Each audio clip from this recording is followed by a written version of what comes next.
मित्रों नमस्कार। आज मैं फिर बात करूंगा आपसे भारत के एक थोड़े से दूर वाले पड़ोसी देश ईरान के बारे में, जो कभी भारत का अंग हुआ करता था वो स्थान। कि कई इतिहासकार तो फिर बात करते हैं भारत का अंग नहीं था, ये फिर दूसरा देश था, लेकिन यदि हम शुरुआती उसमें देखें तो भारत का ही एक हिस्सा रहा है। उसके बाद फिर पारसी वारसी आए और उन्होंने अपना देश बनाया, फिर उनसे मुस्लिमों ने छीन कर फिर इसको ईरान बना दिया। तो थोड़े से भाइयों का हजम नहीं होता है कि भारत का देश था, फिर मानते हैं भारत का हिस्सा था ही नहीं। तो वो एक अलग बात है। लेकिन अब जो वर्तमान में समस्याएं चल रही हैं, इसका मैंने 5-6 महीने पहले भी एक वीडियो बनाया था कि जनता सड़कों पे उतरेगी और खामनोई को लेने के देने पड़ जाएंगे और आने वाले समय में ईरान की स्थिति बहुत अच्छी नहीं होगी। हालांकि ईरान पर इसराइल की बहुत पैनी निगाह है, अमेरिका की बहुत पैनी निगाह है। इसराइल के थ्रू अमेरिका ईरान पर कब्जा करना चाहता है। और ये स्थिति है कि ईरान के लोग इसराइल के साथ तो नहीं जाएंगे, तो फिर जाएंगे कहाँ? ईसाइयों के साथ भी नहीं जाएंगे, फिर कहाँ जाएंगे?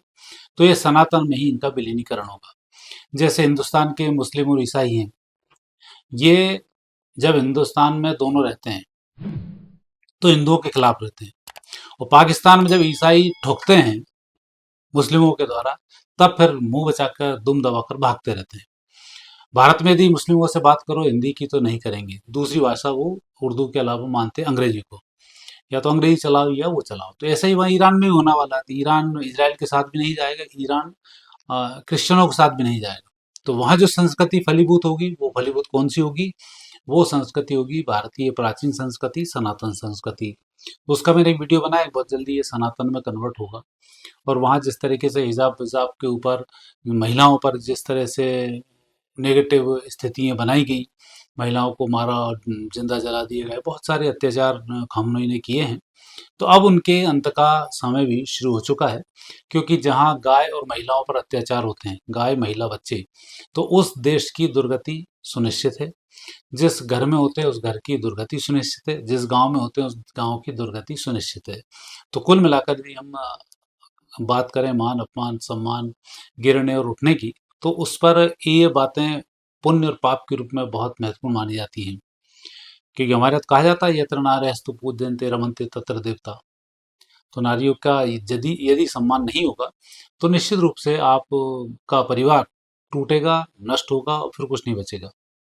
गाय को हमारे गौ माता कहा जाता है, और गौ माता के अंदर हमारे यहाँ सभी प्रकार के देवी देवताओं का वास माना जाता है। उसके अंदर फलों का, उसके अंदर पर्वतों का वास है, समुद्रों का वास है, हवाओं का है, सूर्य चंद्र सभी देवी देवताओं का वहाँ पर कहीं ना कहीं स्थान है। सरस्वती जी भी हैं, लक्ष्मी जी भी हैं, सारे वसु हैं। तो और उसकी आप हत्या करोगे तो नष्ट होने का कारण बनेगा।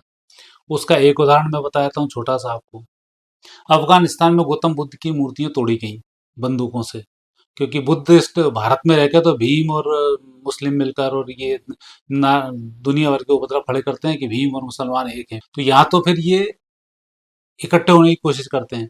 और जब अफगानिस्तान ने इनके बुद्धों की मूर्तियां तोड़ी तब इनके मुंह में दही जम गया था। और जब उन्होंने मूर्तियां तोड़ दी तो फिर ये उनके यहाँ बैठक हुई कि हमने दूसरे धर्म का अपमान किया है, तो हर चौराहे पर गाय काटी जाए, तो उससे हम अपने इस पाप से मुक्त होंगे।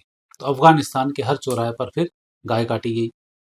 नतीजा क्या हुआ? कुछ समय बाद ही अमेरिका ने जब बम्बार्डिंग शुरू की तो कोई चौराहा ऐसा नहीं बचा कि जहाँ पर अफगानिस्तान में बम नहीं फूटे हों और जहाँ उनके लोग ना मारे गए हों। हजारों की संख्या में मारे गए, और जितनी गाय नहीं काटी उससे ज़्यादा लोग फिर वहाँ मारे गए। तो ये गायों का हिसाब किताब है। हमारे सिख समाज के 4 रणबांकुरों को जिस तरीके से इन मुगलों ने चुनवा दिया था, मरवा दिया था, उसके बाद स्थिति इनकी ये हुई कि उसके बाद मुगलों के अंत की शुरुआत हुई और बहुत जल्दी मुगलों का फिर शासन समाप्त हुआ। तो इस तरीके से जब जब 3 लोगों पर विशेष अत्याचार होते हैं, तब तब उस देश, धर्म और उन सबकी हानि होकर वो नष्ट भ्रष्ट हो जाते हैं। तो अब ये स्थिति यहाँ पर चल रही है ईरान की। हालांकि जिस तरह से पाकिस्तान और बांग्लादेश ये दो एक होने वाले हैं, वैसे ही इराक ईरान ईरान भी अब एक होने वाले हैं, क्योंकि दोनों की ठुकाई की बारी अब आ रही है। परिस्थिति ऐसी ही बन रही है कि अब ये बचने वाले नहीं हैं। तो अब बात है ईरान की। तो ईरान में जो गृह योग बन रहे हैं, ये गृह योग बहुत बेहतर नहीं है। और भारत के जो ग्रह योग बन रहे हैं इनकी स्थिति कुछ अलग ही बन रही है। और इसमें भी अभी आप बहुत सारे वीडियो देख रहे होंगे, उन वीडियो में लिखा हुआ है गुरु अतिचारी। और जब जब भी आप हमारे धर्म ग्रंथों का अध्ययन करेंगे तब तब ऐसा होता है कि जब कभी देवताओं पर संकट आता है तो समस्त देवता मिलकर सबसे पहले बृहस्पति जी के पास जाते हैं और वही गुरु भाग कर विष्णु जी के पास पहुंचते हैं और विष्णु जी फिर इसका न्याय करते हैं। और अभी समय चल रहा है कल की अवतार का, यही गुरु अतिचारी होकर विष्णु जी के पास पहुंचेंगे और न्याय व्यवस्था को व्यवस्थित रूप से करवाएंगे। कलयुग का समापन है, 1000 वर्ष के अब सतयुग की वेला आने वाली है और उसके लिए 5 साल का टाइम बचा है। अब उसमें स्थिति बनती है ईरान कब क्या होगा। तो भारत के जो एक अखंड भारत था जिसकी हम बात करते हैं, इसमें अफगानिस्तान भी था, ईरान था, पाकिस्तान था, बांग्लादेश था, म्यांमार था, आधा चीन का हिस्सा था, और अरुणाचल प्रदेश था, भूटान था, नेपाल था, श्रीलंका था। ये एक भारत के मालदीव की बात करें, मालदीव पूरा उसमें था। तो उन सब की हम बात करें तो ये एक अखंड भारत हुआ करता था। और जैसे जैसे ये टूटा है अब गुरु वैसे ही वैसे जोड़ेंगे। जैसे आप देखो 19 में जब 370 हटाई गई तब गुरु कहाँ थे? पश्चिम दिशा में।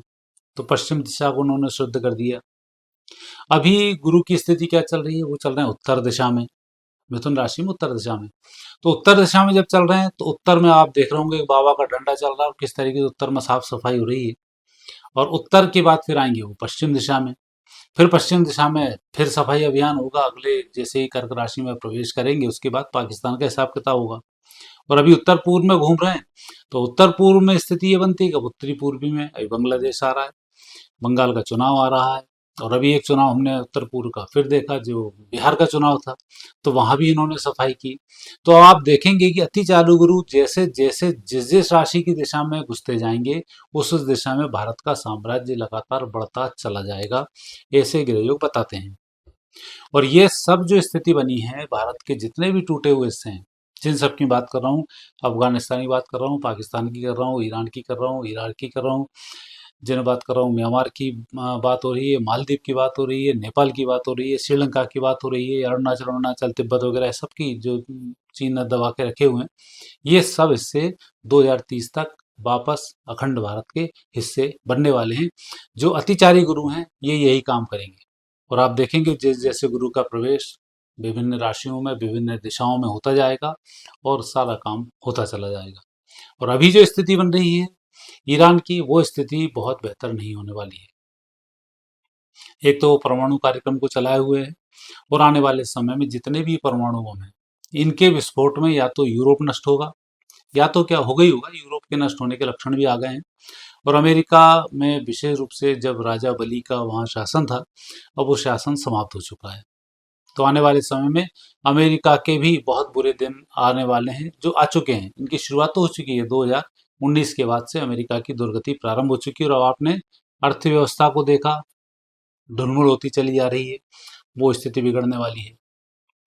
दूसरा, हम यदि बात करें पूर्व और पश्चिम के बीच के कोण की, आदि उत्तर दिशा की बात करें, चीन की यदि हम बात करें तो चीन की भी दुर्गति अब शुरू हो रही है और चीन के बारे में मैंने वीडियो बनाए कि चीन का भी क्या होने वाला है। तो ऐसे जो संकेत अभी मिल रहे हैं ये संकेत ईरान की कुंडली बहुत अच्छे नहीं दे रही है। ईरान अपने नष्ट होने की ओर अग्रसर होता चला जा रहा है और मई 26 के बाद इसकी स्थिति और भी बिगड़ती हुई चली जाएगी। और वर्तमान जो समय चल रहा है उस समय में ईरान के ग्रहयोग बहुत अच्छी स्थिति में नहीं है।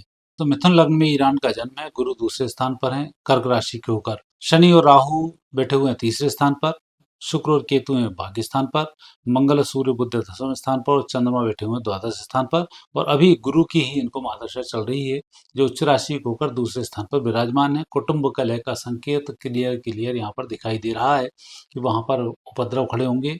और ये उपद्रव की जो स्थिति बन रही है ये 1 जुलाई 2025 से 7 जुलाई 2026 तक बन रही है।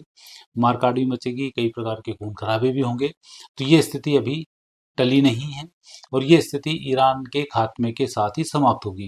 हालांकि खात्मा तो जल्दी नहीं होगा क्योंकि अभी ये बहुत सारे मुस्लिम देश फिर आपस में भिड़ेंगे, क्योंकि उनकी आदत है ना, ठोको पिटो फिर वहीं पहुंच जाओ। कई बार आक्रमण भारत पर किया, लेकिन भारत अब वो गलती नहीं करेगा जो पृथ्वीराज चौहान ने की थी कि इनको इतने समय तक बार बार शरण दी और आखिर में खुद मारा गया। तो वो गलती भारत करने वाला नहीं है, ना भारत से होने वाली है, क्योंकि ये भारत का भाग्योदय होने वाला है। उस समय भारत का दुर्भाग्य चल रहा था, दुर्भाग्य होने वाला था, इसलिए पृथ्वीराज चौहान से ऐसी गलती हुई। और पृथ्वीराज चौहान खुद तो राजा थे नहीं, वो भी गादी पर ही आए हुए थे उनके नाना की। तो जयचंद भी उन्हीं की मौसी का लड़का था। तो वो एक स्थिति अलग थी जिसमें कि देश का पतन होता है, तो ऐसी स्थिति आती है। जैसे एक परिवार को आप देख रहे होंगे, कहीं कीट कहीं करोड़ा, कौन किस जाति का किस धर्म का पता ही नहीं पड़ता। तो जो वर्ण संकर आते हैं, भगवान बात करते हैं वर्ण संकर की, वर्ण संकर से कुटुंब नष्ट हो जाता है, तो ऐसे वर्ण संकरों को बिठाने से कुटुंब नष्ट हो जाता है। तो देश का दुर्भाग्य, जब तक ये वर्ण संकर बैठे तब तक दुर्भाग्य रहा। अब उत्तम प्रजाति का व्यक्ति विराजमान है, तो इस देश का सौभाग्य जागृत होगा। तो ऐसे समय में अब जो संकेत मिल रहे हैं वो बहुत अच्छे ईरान के लिए नहीं है। और 2026 में 7 जुलाई 26 को जब राहु आएगा, तब ये राहु फिर सनातन की बेला को आगे बढ़ाएगा और वहाँ से कन्वर्सन बहुत तेजी के साथ शुरू होगा। और उसकी शुरुआत धीमे धीमे अब मई 2025, 1 जुलाई 2025 के बाद से होनी है, शुरू हो गई है और मई 2026 तक चलेगी। तो ये धर्म ध्वजा वहाँ पर फैलना शुरू हो जाएगी। तो आने वाले समय में वो दिन दूर नहीं है कि अब ईरान में भी सनातन की पताका फहरने वाली है। ऐसे ग्रहयोग अब संकेत प्रदान कर रहे हैं। मित्रों, आज इतना ही, फिर नए विषय के साथ आपसे भेंट होगी। आज्ञा दीजिए। नमस्कार।